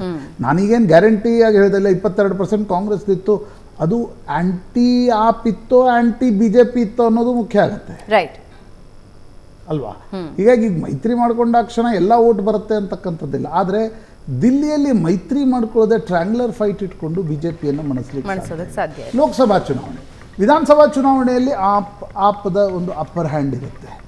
ಕಾರ್ಪೊರೇಷನ್ ಎಲೆಕ್ಷನ್ಸಲ್ಲೂ ನಾವು ನೋಡಿದ್ದೀವಿ ಆಪ್ ವರ್ಸಸ್ ಬಿಜೆಪಿ ಜಾಸ್ತಿ ನಡೆಯುತ್ತೆ. ಲೋಕಸಭೆಗೆ ಬಂದಾಗ ನೋಡಿ, ಮತದಾರರು ಆಪ್ನಿಂದ ಕಾಂಗ್ರೆಸ್ನತ್ತ ಶಿಫ್ಟ್ ಆಗಿದ್ದಾರೆ. ಯಾವ ಮತದಾರರು, ಮುಸ್ಲಿಂ ಮತದಾರರ ಅಥವಾ ಬಿಜೆಪಿಯಿಂದ ಮುನಿಸ್ಕೊಂಡಿರ್ತಕ್ಕಂಥ ಈ ಕಾಸ್ಮೋಪಾಲಿಟಿನ್ ಇನ್ ದ ಸೆನ್ಸ್ ನಾನು ಹೇಳ್ತಾ ಇದ್ದೀನಿ, ಬೆಂಗಾಲ್, ಪಂಜಾಬ್, ಈ ಮತದಾರರ ಬಗ್ಗೆ ಹೇಳ್ತಾ ಇದ್ದೀನಿ. ಅವರ ವಿರೋಧದ ಕಾರಣದಿಂದ ಕಾಂಗ್ರೆಸ್ 22% ವೋಟ್ ಪಡೀತಾ, ಆ 22% ವೋಟ್ ಶೇರ್ ಕಾಂಗ್ರೆಸ್ಸದ್ದು ಲೋಕಸಭೆಯಲ್ಲಿ ಇಂಟ್ಯಾಕ್ಟ್ ಇರೋದ್ರಿಂದ ಆಮ್ ಆದ್ಮಿ ಪಕ್ಷಕ್ಕೆ ದಿಲ್ಲಿಯಲ್ಲಿ ಮೈತ್ರಿ ಮಾಡ್ಕೊಳ್ಳೋದು ಅನಿವಾರ್ಯ. Right right right. ಹೀಗಾಗಿ ಮೈತ್ರಿ ಆಗಿದೆ ಅಂತ ನನಗೆ ಅನಿಸುತ್ತೆ. ಮೈತ್ರಿಯೇ ಇರಲ್ವೇನೋ ಅನ್ನೋ ಪರಿಸ್ಥಿತಿಯಿಂದ ಈಗ ನಿಧಾನಕ್ಕೆ INDIA ಅಲ್ಲಲ್ಲಿ ಎಲ್ಲೆಲ್ಲಿ ಸಾಧ್ಯವೋ ಅಲ್ಲಲ್ಲಿ ಮೈತ್ರಿ ಮಾಡ್ಕೊಳ್ಳೋದಕ್ಕೆ ನೋಡಿ, ಅನಿವಾರ್ಯತೆ ಇಲ್ಲದೆ ಯಾರೂ ಮೈತ್ರಿಗೆ ಹೋಗಲ್ಲ. ಬಿಜೆಪಿ JDS ಮೈತ್ರಿ ವಿಧಾನಸಭೆಯಲ್ಲಿ ಆಗಿತ್ತಾ? ಭಾಳ ಇವತ್ತೇನೋ ಭಾಳ ನಾವು ಅಣ್ಣ ತಮ್ಮಂದಿರು ಅನ್ನುವ ರೀತಿಯಲ್ಲಿದ್ದರು. ವಿಧಾನಸಭೆಯಲ್ಲಿ ಆಗಿತ್ತಾ? ಇಲ್ಲ. ರೈಟ್. ಯು ನೀಡ್ ಅನಿವಾರ್ಯತೆಗಳು. ಇನ್ಎವಿಟಬಲ್ ಇದ್ದಾಗ ನಮ್ಮ ಶಕ್ತಿ ಅವ್ರ ಶಕ್ತಿ ಕೂಡಿಸಿ ದೊಡ್ಡ ಶಕ್ತಿಯನ್ನು ಎದುರಿಸಲಿಕ್ಕೆ ಸಾಧ್ಯ ಅನ್ನೋ ಪ್ರಯತ್ನ ನಡೆಯುತ್ತೆ. ರೈಟ್. ಉತ್ತರ ಕನ್ನಡ ಜಿಲ್ಲೆಯ ಶಿರಸಿ ತಾಲೂಕಿನ ಸೋಂದಾ ಸ್ವರ್ಣವಲ್ಲಿ ಮಹಾಸಂಸ್ಥಾನದಲ್ಲಿ ಶಿಷ್ಯ ಸ್ವೀಕಾರ ಕಾರ್ಯಕ್ರಮ ವಿಜೃಂಭಣೆಯಿಂದ ನಡೆಯಿತು. 55ನೇ ಯತಿಗಳಾಗಿ ಬ್ರಹ್ಮಚಾರಿ ವಿದ್ವಾನ್ ನಾಗರಾಜ ಭಟ್ಟ ಗಂಗಮನೆ ಸನ್ಯಾಸ ಗ್ರಹಣ ಮಾಡಿದರು. ಸ್ವರ್ಣವಲ್ಲಿ ಮಠದ ಶ್ರೀಮದ್ ಜಗದ್ಗುರು ಶಂಕರಾಚಾರ್ಯ ಗಂಗಾಧರೇಂದ್ರ ಸರಸ್ವತಿ ಮಹಾಸ್ವಾಮಿಗಳ ಸಾನ್ನಿಧ್ಯದಲ್ಲಿ ವಿವಿಧ ಧಾರ್ಮಿಕ ಮತ್ತು ಸನ್ಯಾಸ ಗ್ರಹಣದ ವಿಧಿವಿಧಾನಗಳು ನೆರವೇರಿದವು. ಶಿಷ್ಯ ಸ್ವೀಕಾರ ಮಹೋತ್ಸವದ ದಿವಸ ನಮ್ಮ ಸ್ವರ್ಣವಲ್ಲಿ ಸೀಮೆಯ ಭಕ್ತರಿಗೆ ಬಯಸುವ ಜೊತೆಗೆ ಜಗತ್ತಿನ ಹಿತವನ್ನು ಕೂಡ ಕಾ ಕಲ್ಪಲತಿಕಾ ಲೋಕೆ, ಸ್ವರ್ಗದಲ್ಲೂ ಒಂದು ಕಲ್ಪಲತ, ಕಲ್ಪವೃಕ್ಷ, ಕಲ್ಪಲತ ಹೀಗೆ ಎರಡು ರೀತಿ ಹೇಳ್ತಾರೆ, ಅದು ಉಂಟಂತೆ. ಅದೇ ಈ ಲೋಕದಲ್ಲಿ ಕಲ್ಪಲತಿಕ ಯಾವುದು ಅಂತ, ಸಚ್ಚಿಷ್ಯ ಯಾರ್ಪಿತ ವಿದ್ಯಾ, ಒಬ್ಬ ಅರ್ಹನಾದ ಶಿಷ್ಯ ಸಿಕ್ಕು ಅವನಿಗೆ ತಾನು ಕಲ್ತಿರೋ ವಿದ್ಯೆಯನ್ನು ಸಮರ್ಪಣೆ ಮಾಡಿದ್ರೆ ಅದಂಥ ಕಲ್ಪವೃಕ್ಷ ಮತ್ತೊಂದಿಲ್ಲ. ನಮಗಿವತ್ತು ಆ ಧನ್ಯತಾ ಭಾವ ಬರ್ತಾ ಇತ್ತು. ಎಲ್ಲೋ ಒಂದು ಕಡೆ ಓದಿದ ನೆನಪು, ತಾಯಿ ತನ್ನ ಎದೆ ಹಾಲು ತುಂಬಿಕೊಂಡು ಮಗು ಬರೋದನ್ನು ಕಾಯ್ತಾ ಇರ್ತದಂತೆ. ಮಗು ಬಂದು ಅವಚಿಕೊಳ್ಳೋ ಮೊದಲೇ ಹಾಲು ಎದೆಯಿಂದ ಬೀಳಿ ಶುರುವಾಗ್ಬಿಡ್ತದೆ. ಹಾಗೆ ಎಂದು ಒಬ್ಬ ಸಚ್ಚಿಷ್ಯ ಸಿಗ್ತಾನೋ ಅಂತ ಕಾಯ್ತಾ ಇದ್ದಿದ್ದಾಗಿತ್ತು ನಾವು. ಅದು ಸಿಕ್ಕ ಕ್ಷಣ ಇದೆಯಲ್ಲ, ಅದು ಅದ್ಭುತ ಆನಂದ ಉಂಟು ಮಾಡ್ತು. ಅದರಿಂದ ಒಬ್ಬ ಸಚ್ಚಿಷ್ಯ ಸಿಕ್ಕಿದ ಅಂತಂದರೆ ಅವನಿಗೆ ಎಲ್ಲ ವಿದ್ಯೆಯನ್ನು ಕೊಡೋದು, ಅದರೊಳಗೆ ಒಂದು ಸಂತೋಷ, ಅದರೊಳಗೆ ಒಂದು ಧನ್ಯತೆ ಇದೆ. ಬಹಳ ಮುಖ್ಯವಾಗಿ ಅದು ಕಲ್ಪಲತೆ ಅಂತ ದೀರ್ಘಕಾಲ ಬೆಳಕೋತ ಹೋಗ್ತಾ ಇರ್ತವೆ. ವಿದ್ಯೆ ಪರಂಪರೆ ಮುಂದಿನ ತಲೆಮಾರಿಗೆ ಹೋಗ್ತದೆ. ಈ ವ್ಯಾಕುಲತೆ ಶ್ರಮದಮಾದಿ ಸಾಧನೆಗಳಿಂದ ಬರುವಂತಹದ್ದು. ಆ ಭಗವಂತ ಹಾಗೂ ಆ ಈಶ್ವರಿಯ ಕೃಪೆಯಿಂದ ಇವತ್ತು ಸದ್ಗುರುಗಳ ಅನುಗ್ರಹ ನನ್ನ ಮೇಲೆ ಆಗಿ ನನ್ನ ಜನ್ಮ ಸಾರ್ಥಕವಾಗಿದೆ. ಆ ಭಗವಂತನಿಂದಲೇ ಆರಂಭಗೊಂಡಂತಹ ಶ್ರೀ ಶಂಕರ ಭಗವತ್ಪಾದಾಚಾರ್ಯರಿಂದ ಪುನರುಜ್ಜೀವಿತಗೊಂಡಂತಹ ಪರಂಪರೆಗೆ ಒಂದು ಅದ್ಭುತವಾದ ಶಕ್ತಿ ಇರುತ್ತದೆ. ಅಂತಹ ಪರಂಪರೆಯಲ್ಲಿ ಬಂದಂತಹ ಪರಮಪೂಜ್ಯ ಗುರುಗಳು ಇವತ್ತು ನನಗೆ ಸನ್ಯಾಸ ದೀಕ್ಷೆಯನ್ನು ನೀಡಿ ನನ್ನನ್ನು ಉದ್ಧರಿಸಿದ್ದಾರೆ. ಈ ಜನ್ಮ ಮೃತ್ಯುವಿನ ಸಂಸಾರದಿಂದ ಬಿಡುಗಡೆ ಹೊಂದಲು ಒಂದು ಮಾರ್ಗವನ್ನು ತೋರಿಸ್ಕೊಟ್ಟಿದ್ದಾರೆ. ನನ್ನ ಜನ್ಮ ಸಾರ್ಥಕವಾಗಿದೆ ಅಂತ ನಾನು ಹೇಳಬಯಸ್ತೇನೆ. ಶಾಂತಿ, ಈ ಕಾರ್ಯಕ್ರಮದಲ್ಲಿ ಸುಮಾರು 30,000 ಜನ ಸಾಕ್ಷಿಯಾದರು. ನನಗನ್ಸುತ್ತೆ 21ನೇ ಶತಮಾನದಲ್ಲಿ ಇಷ್ಟೆಲ್ಲ ಆಕರ್ಷಣೆಗಳು ಇರುವಾಗ ಸನ್ಯಾಸದತ್ತ ಹೋಗ್ತಕ್ಕಂಥ ಒಂದು ವೈರಾಗ್ಯದ ಮನಸ್ಸು ಇರೋರ ಸಂಖ್ಯೆನೂ ಕೂಡ ಇರೋದು ಒಂದು ಕಡೆ. ಆದರೆ ನನಗನ್ಸುತ್ತೆ ಒಂದು ಸುಸ್ಥಿರ ಆರೋಗ್ಯವಂತ ಸಮಾಜಕ್ಕೆ ಭಾರತದ ಪರಿಪ್ರೇಕ್ಷ್ಯದಲ್ಲಿ ಒಬ್ಬ ಒಳ್ಳೆಯ ಡಾಕ್ಟರ್, ಒಬ್ಬ ಒಳ್ಳೆ ಇಂಜಿನಿಯರ್, ಒಬ್ಬ ಒಳ್ಳೆ ಪತ್ರಕರ್ತ, ಒಬ್ಬ ಒಳ್ಳೆ ರಾಜಕಾರಣಿ, ಒಬ್ಬ ಒಳ್ಳೆ ಜಡ್ಜ್ ಇರೋದು ಎಷ್ಟು ಅವಶ್ಯಕತೆ ಇದೆಯೋ, ಸಮಾಜಕ್ಕೆ ಆಗಾಗ ಚಿಕಿತ್ಸೆ ನೀಡುವ ದೃಷ್ಟಿಯಿಂದ ಮತ್ತು ಸಂಸ್ಕಾರ ಪ್ರೇರಣೆಯನ್ನು ನೀಡುವ ದೃಷ್ಟಿಯಿಂದ ಈ ರೀತಿಯ ನಿಸ್ವಾರ್ಥ ಸ್ವಾಮೀಜಿಗಳ ಸಂಖ್ಯೆ ಕೂಡ ಬೆಳಿಬೇಕು ಅನ್ನೋಕ್ಕಿಂತ ನಿಸ್ವಾರ್ಥ ಸ್ವಾಮೀಜಿಗಳು ಕೂಡ ಇರಬೇಕು ನನಗನ್ಸುತ್ತೆ. ಯಾಕಂದರೆ ಇವತ್ತಿನ ಕಾಲದಲ್ಲಿ ನಾವು ನೋಡಿದ್ದೀವಿ ಬೇರೆ ಬೇರೆ ಮಠಗಳಲ್ಲಿ ಏನೇನೆಲ್ಲ ನಡೀತವೆ ಅಂತ ಸಂದರ್ಭದಲ್ಲಿ ಒಳ್ಳೆಯ ಸ್ವಾಮೀಜಿಗಳು, ಒಳ್ಳೆಯ ಸನ್ಯಾಸಿಗಳು, ಒಳ್ಳೆಯ ಮಠಾಧಿಪತಿಗಳು ಕೂಡ ಅವಶ್ಯಕತೆ ನಿಶ್ಚಿತವಾಗಿದೆ. ಇದೇ ಸುದ್ದಿಯೊಂದಿಗೆ ಇವತ್ತಿನ ನ್ಯೂಸ್ ಅವರ್ ಮಾರ್ನಿಂಗ್ ಎಡಿಷನ್ ಮುಗಿಸೋಣ. ಪ್ರಶಾಂತ್, ಧನ್ಯವಾದ ಚರ್ಚೆಯಲ್ಲಿ ಭಾಗಿಯಾಗಿದ್ದಕ್ಕೆ. ವೀಕ್ಷಕರೇ, ಇದು ಇವತ್ತಿನ ನ್ಯೂಸ್ ಅವರ್ ಮಾರ್ನಿಂಗ್ ಎಡಿಷನ್. ನೇರ, ದಿಟ್ಟ, ನಿರಂತರ ಸುದ್ದಿಗಾಗಿ ನೋಡ್ತಾ ಇರಿ ಏಷ್ಯಾನೆಟ್ ಸುವರ್ಣ ನ್ಯೂಸ್.